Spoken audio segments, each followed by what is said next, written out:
1984 का वर्ष नुनार के कटही बाजार में मेरी भूमि थी। उस भूमि पर हमने अपने पितामह के नाम पर तुलसी शिशु मंदिर की स्थापना की थी। वहाँ गड्ढा था, गड्ढों को भरा गया, भवन का निर्माण किया गया। सड़क के ठीक सामने भवन था और उस स्थान पर कुछ लोगों के साथ मैं बैठा हुआ था। 10-12 की संख्या होगी। क्षेत्र के ही व्यक्ति थे। एक पतला सा व्यक्ति 2-3 लोगों के साथ आया और उन्होंने कहा कि मैं कामेश्वर। मैं उठ खड़ा हुआ, बिठाया आदर सहित। उन्होंने कहा कि मैं जहाँ पर समूह होता है, जन होता है, वहाँ मैं जाता हूँ कुछ सुनने के लिए, कुछ दर्द बांटने के लिए और कुछ दर्द को दूर करने के लिए। मैं प्रभावित हो गया। मुझे ऐसा लगा कि कोई स्वयं सेवक आ गया है। काशी में तो हमने कई बार अनुभव किया था। जब भी मैं वेदना में होता था, वो सामाजिक वेदना थी, रक्षण का भाव था, तो स्वयं सेवक हमसे चर्चा करते थे और वो सहयोग करते थे। हमारे मनोमस्तिष्क में यही आया कि मैं काशी में ही बैठा हुआ हूँ और कोई स्वयं सेवक हमसे हाल चाल पूछने के लिए आया है। वह व्यक्ति हर दरवाजे पर उस कालखंड में जाता था। किसी की वेदना होती थी, किसी की उलाहना होती थी, उसको वह सुनता था और वाणी में प्रखरता होती थी। हमने पंडित कमलापत त्रिपाठी जी के मुंह से उन शब्दों को सुना है। जो साण बनारसी थे, एक बार उनके यहाँ बैठे हुए थे, हम विद्यालय में आए आवास पर और उन्होंने यह कहा कि मैं पंडित जी के यहाँ बैठा हुआ था, 2 घंटे तक बैठा रहा तो पंडित जी नाराज हुए। तो उन्होंने कहा कि अब जा, कितना देर बैठबो। कहा कि पंडित जी हमको बड़ा सुख मिल रहा है। कहा कि दूसरों के सुख लेवे तो। उसी प्रकार की प्रवृत्ति का व्यक्तित्व था जो गांव में घूमा करता था। ये बाद में मुझे आभासित हुआ और उसी क्षण उनका परिचय जाना। वो हमारे गांव के ही, हमारे ही पट्टीदारी के ऋषि पांडे थे। उनके साथ उन्होंने अध्ययन भी किया था।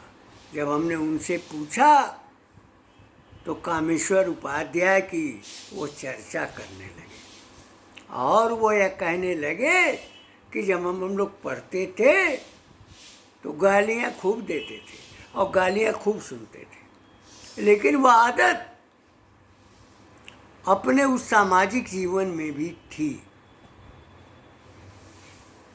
कुछ लोगों को गालियों में बहुत आनंद भी आता है।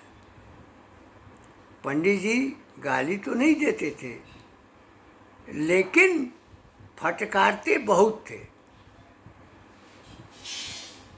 और उनके भीतर दुत्कार का भी बहुत भाव रहता था। कामेश्वर उपाध्याय में जबकि कोई सत्ता का बोध नहीं था, तब भी उनके भीतर उसी प्रकार के भाव निहित थे। उसके बाद 1 वर्ष के बाद चुनाव हुआ और वे निर्दल उम्मीदवार के रूप में पर्चा भर बैठे। हमारे विद्यालय में एक कर्मचारी था, जयश्री, वो साहु घराने का था। उसने रात को स्वप्न देखा, चुनाव हो चुका था या होने वाला था, लेकिन स्वप्न जो है भोर का उसने हमको सुनाया और कहा कि लोग, बहुत तेरे लोग मुझे फूल की माला पहना रहे हैं, गजरा पहना रहे हैं। कि बाबू हमारी नींद खुल गई, वो माला के पहनावत रहल, ओके हम नहीं जानत। उसी समय हमने आभास कर लिया था कि भाटपार के चुनाव क्षेत्र की सत्ता में कोई परिवर्तन होने वाला है, क्योंकि जो भोर का स्वप्न है वह सार्थक होता है। बग्घी टोला के रामचंद्र चौधरी भी चौकीदारी का कार्य करते थे। विद्यालय का अपना एक प्रवाह बना हुआ था।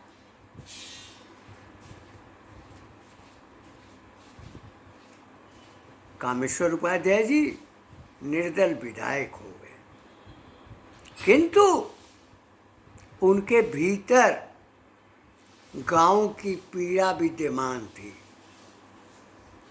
और जो उनका आचरण और व्यवहार था वो बहुत ही कड़ा था।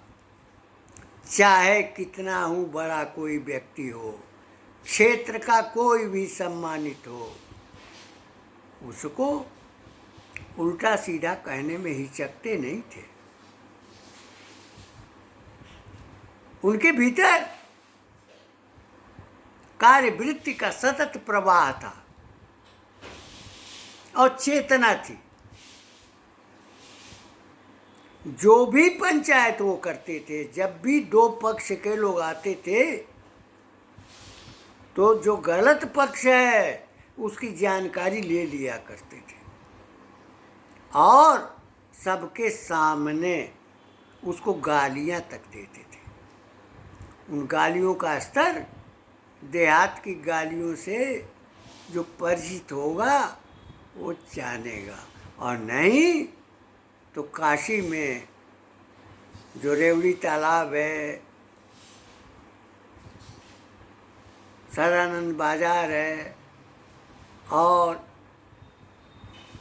विभिन्न मोहल्ले हैं, उनमें गालियों का भंडार दिखाई पड़ेगा।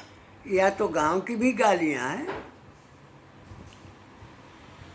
उपाध्याय जी विधायक रहते हुए भी निर्द्वंद रूप से गलत को गलत कहने में हिचकते नहीं थे।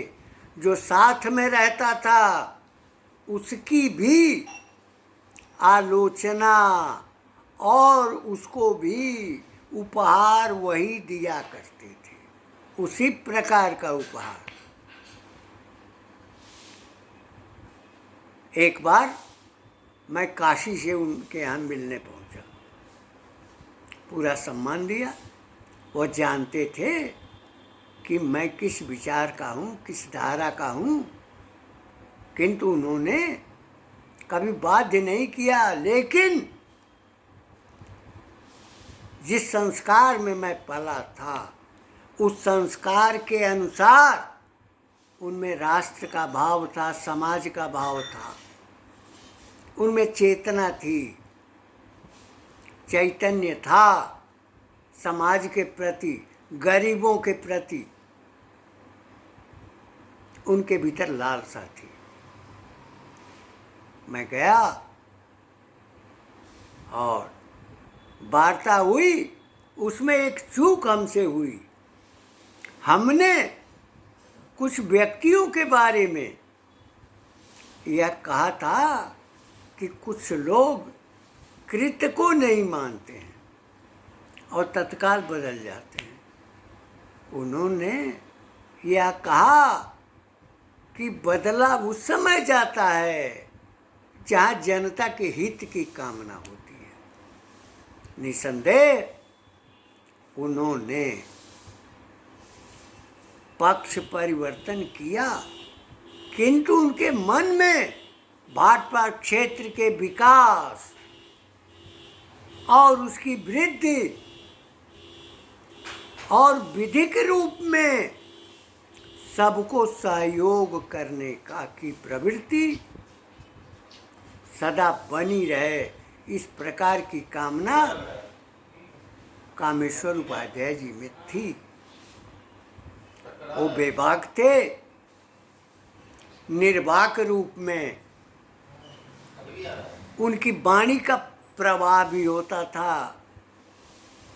किंतु सबसे अधिक उनके कार्य वृत्त में अधिक प्रवाह था। वे कहा करते थे कि मैं भाषण नहीं देता, किंतु मेरे आचरण, मेरे कार्य, मेरे व्यवहार से आम जन जो है संतुष्ट हो जाता है। कभी जब चुनाव प्रचार में जाते तो चाहे नाद हो, अगर कुर्सी न रहती हो उसके दरवाजे पर, तो नाद पर भी बैठ जाया करते थे। जो उन्होंने अपने बाल जीवन में अपनी विकास यात्रा में भाव और अभाव को देखते हुए बिताया था, वह हमेशा उनके पास बना रहा।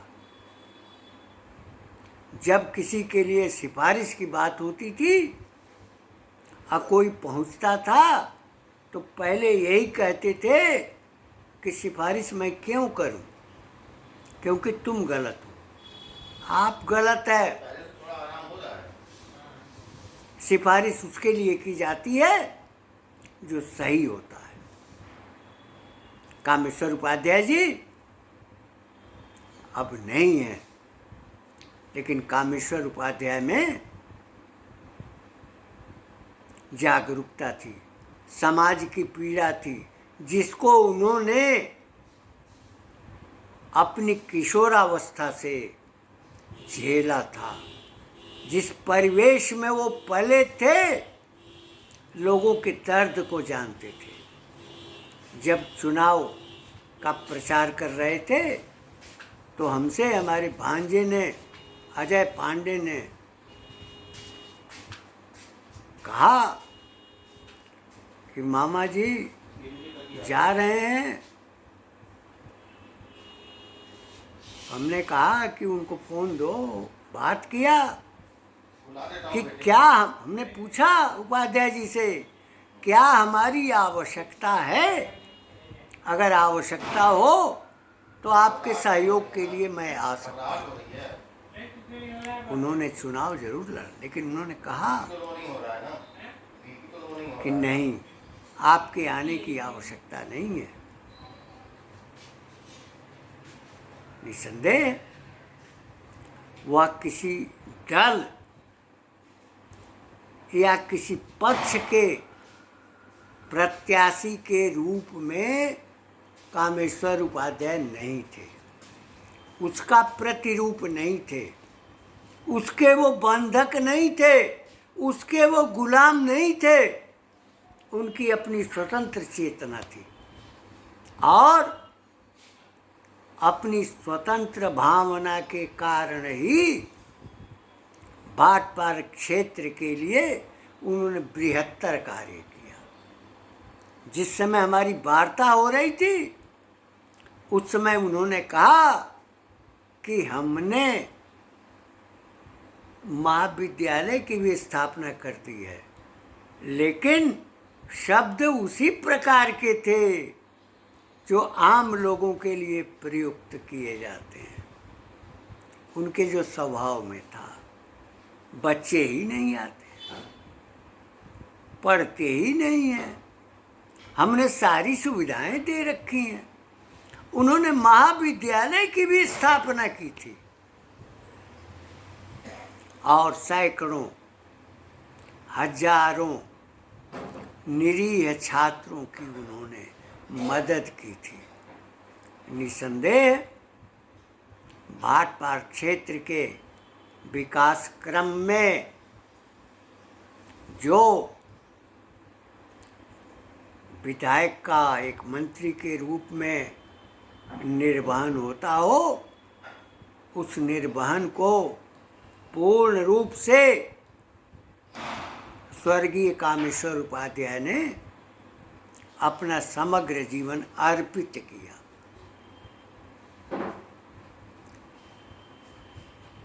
भारत का जो राष्ट्रीय स्वरूप है, उसकी जो चेतना है, भले ही वो विभिन्न दलों में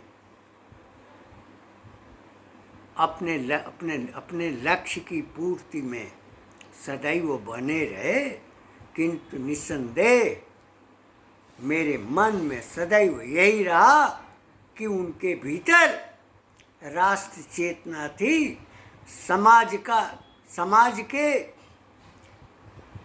संस्कार थे और समाज की पीड़ा के आहरण के वह व्यक्तित्व थे। दीन दुखियों जिनका कोई सहारा नहीं होता था, उसके पक्ष में खड़ा होने वाला एक महान व्यक्तित्व था। काश अगर उन्हें लंबी आयु मिली होती। यद्यपि मेरी ही लगभग आयु के होते तो आज जिंदा होते। कामेश्वर उपाध्याय जी के भीतर समाज चेतना, सांस्कृतिक प्रवाह, राष्ट्रीय धारा और बोध का सतत प्रवाह था। ऐसे महामनीषी के प्रति मैं अपनी श्रद्धांजलि उनके निर्वाण दिवस पर अर्पित करता हूँ।